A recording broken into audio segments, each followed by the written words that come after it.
జై హనుమాన్, జై Hind. Thank you. Thank you so much Prashanth Varma గారు. అండ్ ఇప్పుడు సత్యదేవ్ గారిని మాట్లాడవలసిందిగా రిక్వెస్ట్ చేస్తున్నాము. సత్యదేవ్ గారు. అందరికీ నమస్కారం. ఇందా నుంచి నోట కూడా కొట్టుకుంటుంది, ఏ దడ అలాగే ఉంది. అయితే చాలా అన్నయ్య వెళ్ళే చాలా ఈవెంట్స్ నేను చూస్తూ ఉంటాను. అక్కడ డైరెక్టర్స్ కానీ, యాక్టర్స్ కానీ, ప్రొడ్యూసర్స్ కానీ. అయితే ఒకటి ముఖ్యంగా సుమగారికి నేను థ్యాంక్స్ చెప్పాలి. సుమగారు థ్యాంక్ యూ వెరీ మచ్. అన్నయ్య నా ఎదురుగా లేకుండా కొంచెం వెనకాల పెట్టి నన్ను సేవ్ చేశారు. నేను కొంచెం టెన్షన్ లేకుండా మాట్లాడచ్చు. అయితే చాలా చాలా ప్రీ రిలీజ్ ఈవెంట్స్లో డైరెక్టర్స్ కానీ, యాక్టర్స్ కానీ మాట్లాడేటప్పుడు ఏం మాట్లాడాలో తెలియట్లేదు అని అనేవారు. అదేంటి అన్నయ్య ఈవెంట్కి వస్తే ఏం మాట్లాడాలో తెలియకపోవడం ఏంటి, ప్రాక్టీస్ చేస్తే మాట్లాడేవచ్చు కదా అనుకున్నాను. లాస్ట్ 4 రోజుల నుంచి నేను ప్రాక్టీస్ చేసింది ఐపీఎస్, ఐఏఎస్ అయ్యి ఉంటే నిజంగా ఈ పాటి కలెక్టర్, కమిషనర్ అయ్యేవాడిని. అయినా ఇప్పటికీ నాకు వచ్చిన ఫస్ట్ మాట ఏం మాట్లాడాలో తెలియట్లేదు. ఐ థింక్ అది అన్నయ్య ఆరా అలాంటిది. ఎంత ప్రిపేర్ అయినా ఆయన ఎదురుగా ఉన్నప్పుడు నోట్లో నుంచి మాట రాదు. అన్నయ్య మామూలుగా సినిమాలు రిలీజ్ అయిన తర్వాత హిట్ అవుతాయి. నేను ఆనెస్ట్గా చెప్తున్నాను, మా సినిమా ఆల్రెడీ హిట్టే. మీరు ప్రీ రిలీజ్ ఈవెంట్ రావడం మా సినిమా చాలా పెద్ద హిట్. అది మా టీం అంతా మేము నమ్ముతున్నాం. అండ్ ఎక్కడో వైజాగ్లో ఆయన చూద్దామని లాఠీ దెబ్బలు తిన్నప్పటి నుంచి ఆయన చేసిన స్టంట్లన్నీ నేను ప్రాక్టీస్ చేసి ఈ పచ్చబొట్టు పొడిపించుకున్నప్పటి నుంచి, దీన్ని పచ్చబొట్టు అంటాను నేను ఈ దెబ్బని. తర్వాత ట్రైన్కి హైదరాబాద్ వచ్చి ఇక్కడ అన్ని ట్రై చేసుకుంటూ కింద మీద పడుతూ సినిమాల్లోకి ఎలాగైనా ఉండాలని వస్తున్న మా అందరికీ అన్నయ్య ఇప్పుడు యూజువలీ ఎవరెస్ట్ ఎక్కేటప్పుడు చాలామంది ఈ ట్రెక్కర్స్ అందరూ కొంత దూరం వెళ్ళి ఆగిపోతూ ఉంటారు. ఎందుకంటే వాళ్ళకి వెనక్కి వెళ్ళిపోదాం అనుకుంటారు. నిస్పృహ, నిరాశతో చాలా టెన్షన్ పడుతూ ఉన్నప్పుడు ఆ శిఖరం పైన ఒక జెండా కనిపించినప్పుడు వాళ్ళందరిలో మళ్ళీ శక్తి పుంజుకొని ముందరికి వెళ్తూ ఉంటారు. అరే ఎవరో అక్కడికి వెళ్ళారు కదా, ఆ జెండా పెట్టారు కదా, దాన్ని చూసి మనం వెళ్దామని మనకు అనిపిస్తూ ఉంటుంది. నాలాంటి కోట్లాది మందికి ఇక్కడికి యాక్టర్స్ కానీ, డైరెక్టర్స్ కానీ, ఫిల్మ్ మేకర్స్గా వచ్చిన అందరికీ ఆ శిఖరం పైన జెండా చిరంజీవి అన్నయ్య. ఆ జెండా చూసే నేను కూడా శక్తి పుంజుకొని ఇండస్ట్రీలోకి వచ్చాను. అంటే అన్నయ్య గురించి చెప్పాలంటే మామూలుగా మన అమ్మమ్మ, నానమ్మల చీరలు నెక్స్ట్ జనరేషన్కి వెళ్తూ ఉంటాయి. తాతగారి వాచ్, ఇంక్ పెన్ను, లేకపోతే అన్నయ్య సైకిల్ నెక్స్ట్ జనరేషన్కి వెళ్తూ ఉంటాయి. అవన్నీ తరతరాలు మారుతూ ఉంటాయి. దానికో వీలునామా అక్కర్లేదు, తరతరాలు మారే ఆస్తి. అన్నయ్య తరతరాలు వీలునామా లేకుండా మారే ఆస్తి. నేను అది నా లైఫ్లో చూశాను. నేను రౌడీ అల్లుడు సినిమా నా ఫస్ట్ సినిమా. తర్వాత మా ఇంట్లో నేను ఠాగూర్ తీసుకెళ్ళాను. మా బుడ్డోడు నిక్కీగాడు నన్ను వాల్టర్ వేరేగా 3 సార్లు పట్టుకెళ్ళాడు. So every generation celebrate this name called Chiranjeevi. And అంటే అన్నయ్యతో నాకు చాలా నేను చాలా దగ్గర నుంచి అన్నయ్యని ట్రావెల్ అయ్యాను. అయితే అంటారు కదా, నెవర్ మీట్ యువర్ హీరోస్ అంటారు. అది ఒక సేయింగ్ ఉంది, నెవర్ మీట్ యువర్ హీరోస్. ఎందుకంటే దూరం నుంచి మనం అభిమానించి ఆదరించే మన హీరోస్ దగ్గరికి వెళ్ళేటప్పుడు వీళ్ళు కూడా మనుషులేనా అని అనిపిస్తూ ఉంటుందని దాని గురించి చెప్పిన సేయింగ్. నేను టేక్ మై వర్డ్ అండి, నేను అన్నయ్యని అట్లీస్ట్ ఒక 100 సార్లు కలిసి ఉంటాను. ఆయన he's definitely 100 times then what he's on the screen. అన్నయ్య 100 రెట్లు గొప్ప వ్యక్తి. అండ్ దానికి ఆయన దగ్గర నుంచి చూసే చాలామంది చెప్పే మాట ఇది. అంటే భయ్య ఒక్క నిమిషం, ఇక్కడ ఏదో జరుగుతుంది, నేను అసలే టెన్షన్లో ఉన్నాను, మళ్ళీ మీరు. థ్యాంక్ యూ అన్నయ్య, thank you for setting the Indian film standards so high. నేను అంటే మీ డాన్సులు చూశాను, మీరు డూప్స్ లేకుండా స్టంట్స్ ఇవన్నీ చూసి సినిమాల్లోకి వద్దామని నాకు మిమ్మల్ని చూసిన తర్వాత నిజంగా నాకు చాలా భయం వేసింది. ఎందుకంటే బాలచంద్ర గారు అన్నట్టు he's a combination of Rajinikanth and Kamal Haasan అని ఒక లైన్ ఉంటుంది. అది ఎందుకంటే నువ్వు ఇక్కడికి వస్తే మీడియోక్రిటీతో రాకు, హార్డ్ వర్క్ అండ్ సిన్సియారిటీ అనే 2 ఎలిమెంట్స్ని గుండె నిండా నింపుకొని రా. ఊరికేదో వచ్చేస్తాను మీడియోక్రిటీగా ఇక్కడికి వస్తానని వచ్చేవాళ్ళు రావద్దు అని చెప్పి ఇండియన్ ఫిల్మ్ స్టాండర్డ్స్నే ఒక పెద్ద పొజిషన్లో పెట్టిన వ్యక్తి చిరంజీవి గారు. అది అది ఎవ్రీ ఇండస్ట్రీ ఇప్పుడు ధనంజయ్ మాట్లాడి ఉండొచ్చు, లేకపోతే బాలా వాళ్ళు మాట్లాడి ఉండొచ్చు, వాళ్ళందరికీ ఒక కామన్ రెస్పెక్ట్ అన్నయ్య అంటే because he set the bar so high. And thank you very much for that అన్నయ్య. అండ్ జీబ్రా విషయానికి వస్తే జీబ్రా ఫిల్మ్ నాకు ఏ టైంలో వచ్చిందంటే, నాకు అందరూ ఇండస్ట్రీకి అందరూ ఇండస్ట్రీలోకి వచ్చి ఇక్కడే సెటిల్ అయిపోదామని వస్తారు. అండ్ ఇక్కడే ఎలాగో ఒకలాగా కింద మీద పడి ఇక్కడే సెటిల్ అవుదామని వస్తారు. అయితే ఆ ప్రాసెస్లో నేను కూడా చాలా రోల్స్ చేశాను. చాలా అంటే ఎలాగైనా లైమ్ లైట్లోకి రావాలి, చిన్న చిన్న రోల్స్ చేసుకుంటూ ముందరకు వచ్చాను. అలాగే నేను హీరో రోల్స్ కూడా చేశాను. బట్ ఆ సినిమాలన్నీ ఏవి ఆడలేదు, సెట్ బ్యాక్స్ అయ్యి. ఇన్ఫ్యాక్ట్ కొంతమంది ఏదో క్యారెక్టర్ రోల్స్ చేసే సత్యాన్ని అలా చూడడం హీరోగా చూడలేకపోయామన్నారు.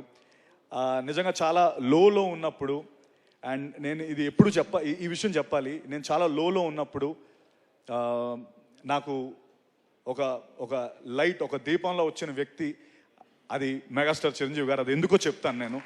అది నేను చెప్పి తీరాలి. ఎందుకంటే నాకు 5 ఏళ్ళు ఉన్నప్పుడు అసలు ఎంటర్టైన్మెంట్ అంటే, లేకపోతే ఏమీ తెలియని వయసులో ఆయన సాంగ్స్ చూసి ఎంటర్టైన్ అయ్యాను.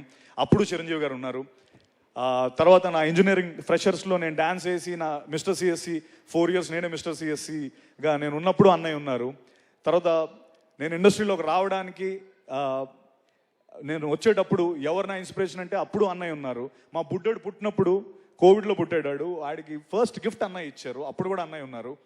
అండ్ నేను చాలా లోలో ఉన్నప్పుడు నేను అనే అందరూ ఇలా అంటే నేను ఇండస్ట్రీ నన్ను రోల్స్ చేసుకోమంటుంది, లేకపోతే నాకు అంటే నీకు హీరో రోల్స్ కాదు, నువ్వు ఇదైతే ఇంకెక్కువ డబ్బు సంపాదిస్తావు అని కొంచెం చాలా లోలో ఉన్నప్పుడు, సినిమాలు రానప్పుడు నాకు అన్నయ్య పిలిచి ఒక మాట చెప్పారు. ఏంటంటే, సత్య, నేను ఈ పర్టికులర్ పాత్ర నీకు ఇస్తున్నానని నువ్వు వేరేగా అనుకోకు, నేను ఎందుకు ఇస్తున్నానో నీకు రీజన్ చెప్తాను. చిరంజీవి ఎదురుగా నువ్వు నించోని ఒక ప్రతినాయకుడు పాత్రలో నువ్వు కనబడితే ఇప్పుడు నువ్వు ఒక 3 తెలుసు, రేపొద్దున 10 మందికి తెలుస్తావు అని. ఇది నీ కోసం నేను చెప్తున్నాను, నువ్వు చేస్తే ఎవరో ఒకళ్ళు అరే చిరంజీవికి ఎదురుగా నించొని బాగా చేశాడని అంటారు, నీకు ప్రొడ్యూసర్స్ వస్తారు, నీకు ఎక్కువ మంది నీకు విజిబిలిటీ వస్తుంది అని నాకు ఆ సినిమా చేయించారు. Trust me, that is the biggest high in my life. God father అనే సినిమా నా బిగ్గెస్ట్ హై. ఎందుకంటే అనే ఈ విషయం నేను చెప్పాలి. ఎందుకంటే నేను గాడ్ ఫాదర్ సెట్స్లోకి వెళ్తున్నప్పుడు కానీ, లేకపోతే ఇండస్ట్రీలో చాలామంది వ్యక్తులు కానీ, అరే చిరంజీవి ఎదురుగా ఎవరు సత్యదేవ్ అంట, చిరంజీవి ఎదురుగా ఆ వ్యక్తి ఏంటి, ఆయనకి సరిపోడనో, లేకపోతే ఇన్ఫ్యాక్ట్ నేను అది చాలాసార్లు ఫీల్ అయినా. అన్నయ్య మీరు పర్లేదా అంటే, నేను సెట్స్లోకి వెళ్తున్నప్పుడు కూడా అంటే అది వాళ్ళ తప్పు కాదు,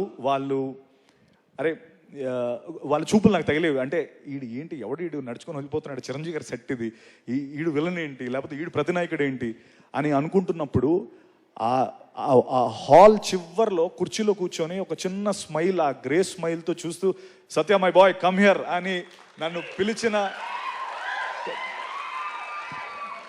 కమ్ హియర్ బ్రదర్ అని చెప్పి కూర్చోబెట్టి, ఏంటి నీకు ఏమైనా టెన్షన్గా ఉందా, లేకపోతే ఏమైనా ఉందా, ట్రస్ట్ మీ, ఎవ్వరు నేను నమ్మక్కర్లేదు, నేను నమ్ముతున్నాను, సినిమా రిలీజ్ అయిన తర్వాత నువ్వు చూడు అని చెప్పి first day morning US show పడిపోయిన తర్వాత, God father film first US show పడిపోయిన తర్వాత మార్నింగ్ 6 o'clock అన్నయ్య నాకు ఫోన్ చేసి, నేను చెప్పానా ఇదే జరుగుతుందని చెప్పానా, ఏం రాశారు చూసావా నీ గురించి అని చెప్పి ఫోన్ చేసి, నాకు నిజంగా ఆ రోజు కంట్లో నీళ్ళు తిరిగాయి. అంటే ఎస్, నేను ఏం సాధించాననడానికి చిరంజీవి గారి నమ్మకాన్ని నిలబెట్టాను, అది చాలు నాకు. అంటే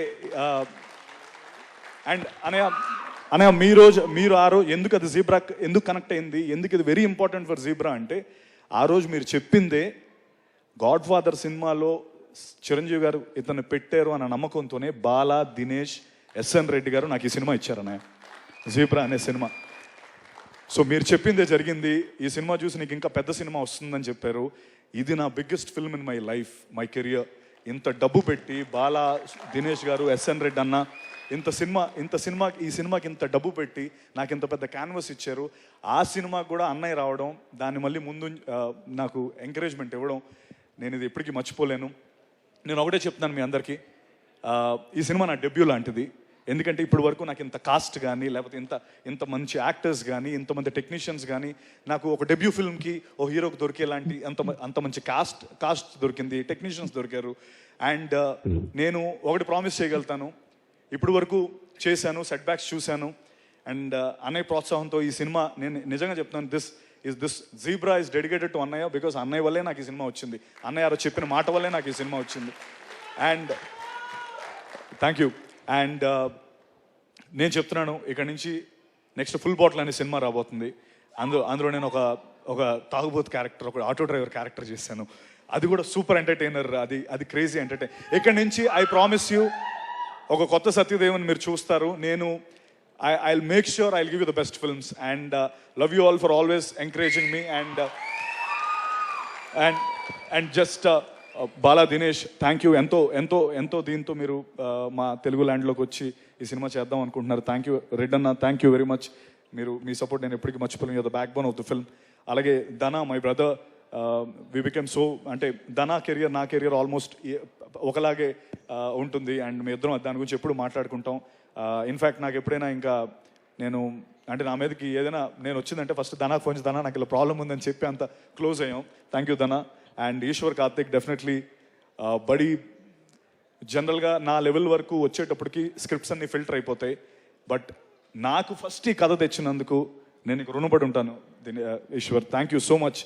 and one last time, sorry Prashanth, thank you Prashanth, busy స్కెడ్యూల్లో వచ్చావు. Thank you very much. Ravi garu, thank you so much sir, ఈ సినిమాని సపోర్ట్ చేస్తున్నందుకు thank you very much. Amrutha, Jennifer, thank you very much. And megastar, నేను ఇంకా చాలా మాట్లాడదాం అనుకున్నాను గురు. నాకు నిజంగా ఇప్పటికీ ఆ టెన్షన్ ఇంకా ఆడుతూనే ఉంది. అంటే ఇక్కడ వచ్చిన చాలామంది నాకు ఫోన్లు చేసి నేను ఈ ఈవెంట్కి రావాలని చాలామంది అడిగారు, బట్ నేను ఓన్లీ కొంతమందికి అకామిడేట్ చేయగలను. వాళ్ళందరూ ఒక్కసారి ఆనండి, తెలుస్తుంది అందరికి. అది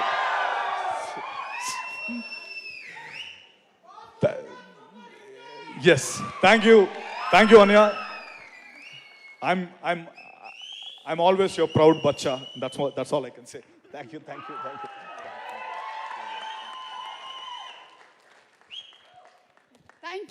you so much Satyadev garu. I'm wishing you super success. ఈ మూవీకి మాత్రమే కాదు, రాబోతున్నటువంటి ఫుల్ బాటిల్కి కూడా. అండ్ మా మెగాస్టార్ చిరంజీవి గారికి మైక్ హ్యాండ్ ఓవర్ చేసే ముందు ఒక చిన్న రిక్వెస్ట్ ఫ్రమ్ జీబ్రా టీమ్.